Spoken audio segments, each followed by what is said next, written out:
Seja bem-vinda a mais um Café com Dieta, nosso quadro aqui no canal, que é um bate-papo entre amigas. Para quem já está aqui, sabe que é água, porque eu não tomo café, evito tomar café na parte da tarde.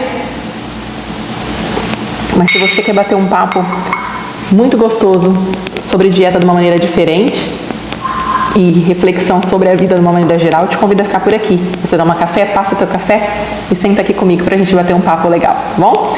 Essa é uma playlist separada, nós temos todo o diário de dieta aqui, né, no canal, onde eu mostro até agora como eu perdi 11,5 kg de uma maneira muito flexível, cuidando da minha saúde, pensando no longo prazo, ganhando qualidade de vida. Mas o nosso café é pra gente bater um papo. Tá chegando o dia de eu fazer esse café ao vivo e ficar mais pertinho de vocês, né? Eu fiz uma primeira live esses dias lá com a Pri, do canal da Pri Gerardi, e nós estamos aí com planos em andamento. E hoje, como vocês sabem que eu adoro histórias, né? Eu sei que vocês ficam esperando as histórias, eu trouxe uma historinha bem curtinha pra gente começar. Não vou nem falar qual é o assunto especificamente que nós vamos falar aí no decorrer, né, do vídeo. Diz uma história que um pai e um filho estavam a caminho de um grande evento numa cidade e foram pelos caminhos, pelas estradas de um bosque. E num determinado momento eles pararam para tomar água no riacho ali próximo, né? E o filho ouviu um barulho, né? E falou: papai, acho que é uma carroça, estou ouvindo barulho, eu acho que é uma carroça. E o pai disse, o pai dele é muito sábio, né? O pai disse: filho, é sim, é uma carroça vazia. Ele falou: papai, mas você não está vendo a carroça, eu não estou vendo a carroça, como é que o senhor sabe que é uma carroça vazia? E o pai respondeu: toda carroça vazia, meu filho, faz muito barulho. Carroça cheia não faz barulho. E o filho cresceu e toda vez que ele se deparava na vida com pessoas muito barulhentas, querendo impor sua vontade, impor sua opinião, donas da razão, arrogantes, ele parava e pensava: meu Deus, nada mais são do que carroças vazias. Estão fazendo barulho, são carroças vazias. É forte isso, né? Eu gosto muito dessa história, conheço ela há muitos anos.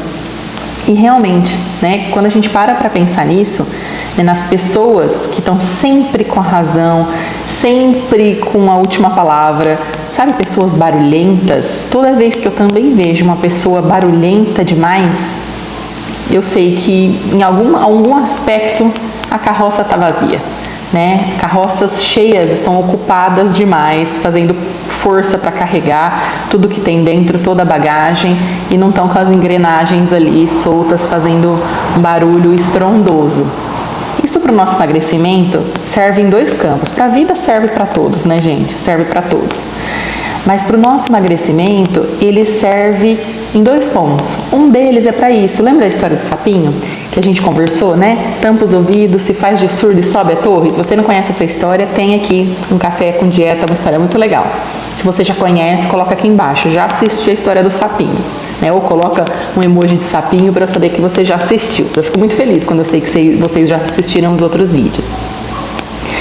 Serve para isso, né? Para quando as pessoas começarem a falar demais, né, do nosso processo, do que está errado, do que não deve fazer, de que não adianta, de que não é assim que funciona, enfim, seja a maneira que for que as pessoas começarem a falar demais, né, de uma maneira que acaba impedindo o nosso processo de seguir em frente, né, a gente se fazer de surdo igual sapinho e pensar que de repente são carroças vazias, né. Outro dia eu vi uma frase muito interessante: cuidado com críticas construtivas de quem nunca construiu nada. Cuidado com críticas construtivas de quem nunca construiu nada. Né? Em geral, pessoas que conquistaram resultados, elas não vão fazer críticas, elas não vão desmerecer o seu processo. Vamos parar para pensar nisso. Vamos pensar assim: uma pessoa que emagreceu muito, né, que teve um processo de emagrecimento de sucesso e manteve isso, dificilmente ela vai desmotivar quem está no começo do processo, porque ela construiu uma jornada. Então, de repente, se ela fizer alguma crítica construtiva, ela pelo menos construiu algo, né? Mas em geral não faz. Em geral são as pessoas que estimulam. No campo financeiro, né? Você tem um sonho, você tem um projeto, né, de, sei lá, de empreender, de fazer alguma coisa diferente na sua vida. As críticas construtivas vêm, em geral, de pessoas, construtivas bem entre aspas, de pessoas que não construíram nada. Pessoas que também saíram do nada e construíram o seu sonho e chegaram lá, não vão ficar criticando, elas vão estar estimulando, levando outras pessoas para o caminho.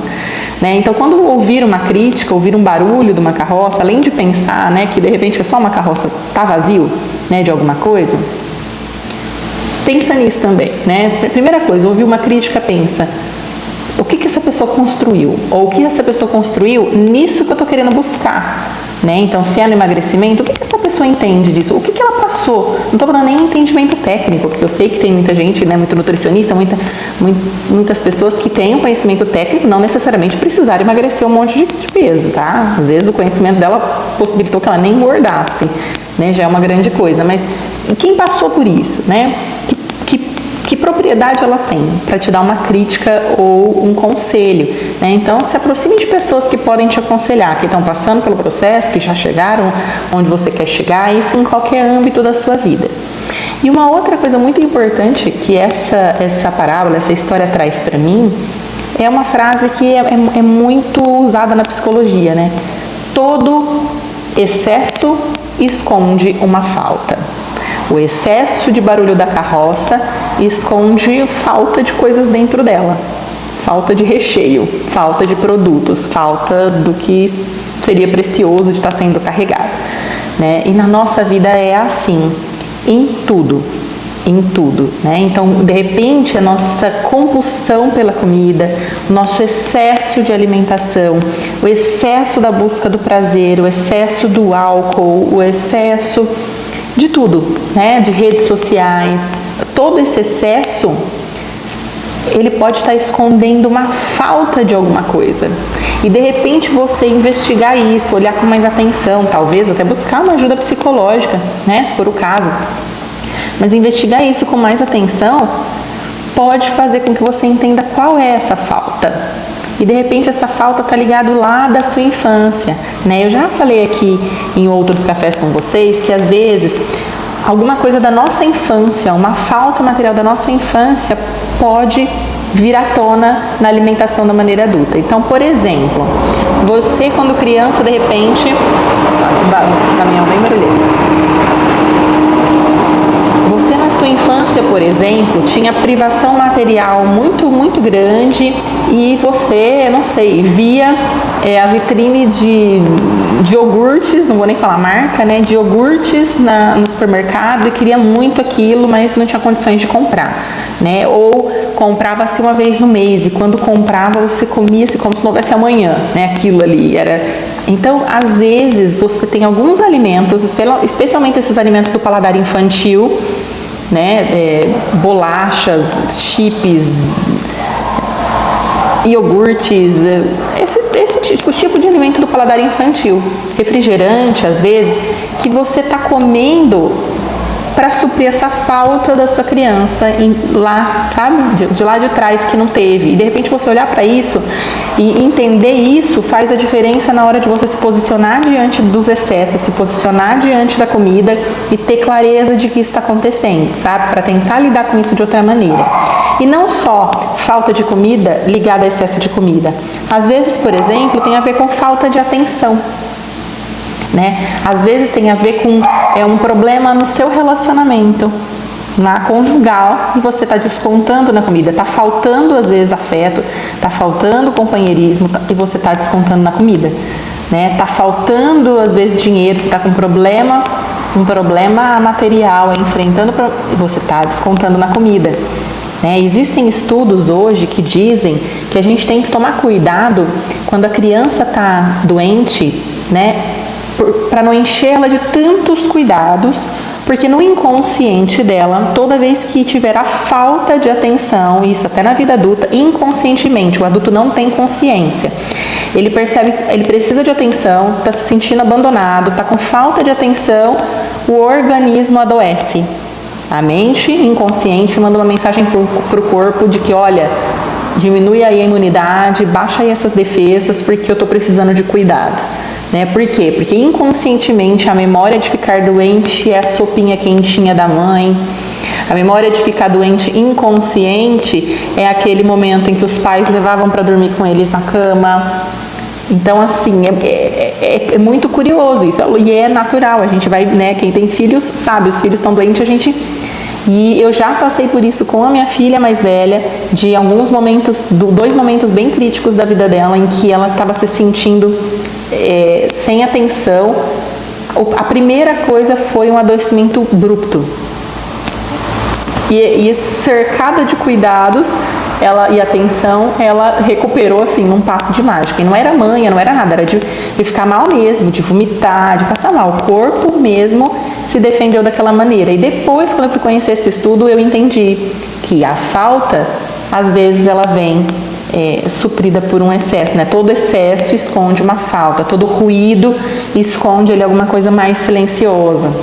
E aí é bem interessante a gente pensar nisso, né? É bem interessante para a gente identificar, e às vezes a gente vai precisar de ajuda profissional, né? De um psicólogo, às vezes a gente vai precisar, e às vezes não, às vezes a gente consegue com a gente mesmo olhar para isso, jogar luz nisso e identificar, e na hora que for ter um episódio de compulsão, né? Outro dia teve um dos diários lá do início que eu lembro que estava com muita vontade de doce, e aí eu vim contar para vocês, eu falei, gente, olha só, eu tô com uma vontade incontrolável de doce, fazia tempo que não me dava essa vontade, né? E eu fiquei muito frustrada, nervosa, porque é um projeto de uma edição de um vídeo de família, de uma viagem de família do meu aniversário, não estava dando certo, eu não estava conseguindo fazer, e eu tinha me comprometido com a minha família de fazer aquilo acontecer, tinha perdido mais de um dia inteiro preparando esse projeto e não estava dando certo a finalização, né? Eu achei que eu ia ter que começar tudo de novo, perder.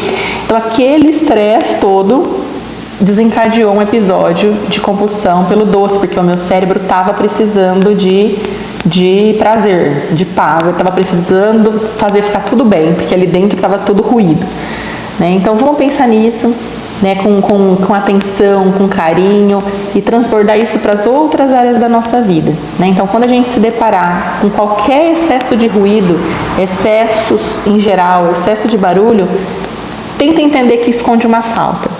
Isso é uma atitude de autoconhecimento importante, uma atitude de clareza e de empatia pelo próximo, né? Porque às vezes, por exemplo, você tem uma criança em casa e ela está muito nervosa, muito agressiva, e esse excesso está escondendo alguma falta, tem alguma coisa faltando para ela.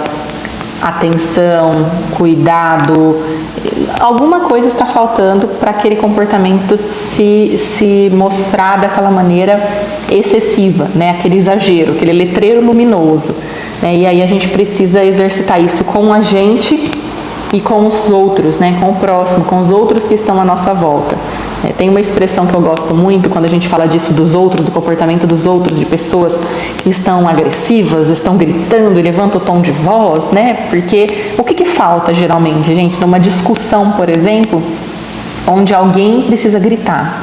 Falta argumentos, falta a razão. Nem a pessoa tem certeza de que aquilo está certo. Então, aquela falta de certeza e de clareza faz com que aquilo se mostre de um comportamento excessivo. Tem uma frase que eu gosto bastante que assim, também sempre me vem à mente quando essas coisas acontecem, né? Que é: nunca toque tambor para maluco dançar. Nunca toque tambor para maluco dançar, né? Então o maluco na dança dele representa aquela pessoa que está fora de si, que está falando demais, que está cheia de razão, que está com agressividade, que está com o dedo em riste, né? E aí a gente entrar nessa onda é tocar tambor para maluco dançar. Tipo, você entrar nessa mesma vibração de discussão, é tocar tambor para maluco dançar. Lembra o dia que teve um rapaz que comentou num vídeo, eu até falei para vocês também, comentou num vídeo meu do short do agachamento, que ele falou assim: aproveita, faz abdominal para ver se acaba com essa pança. Que eu falei que eu fui lá para poder escrever um textão, depois eu acabei desistindo. Por quê? Porque eu não ia tocar tambor para maluco dançar. Não ia, né? Faz aqui de surdo, entende que todo excesso tem uma falta, provavelmente estava faltando alguma coisa para ele naquele momento ali, né? Ele estava vazio de alguma coisa, no mínimo vazio de empatia, de compaixão, de respeito pelo próximo, e aí tem esse excesso. Então eu espero que para a vida e para o teu processo de emagrecimento, essa nossa conversa sirva, sabe, para acender aquela luzinha ali, é para isso que o café serve.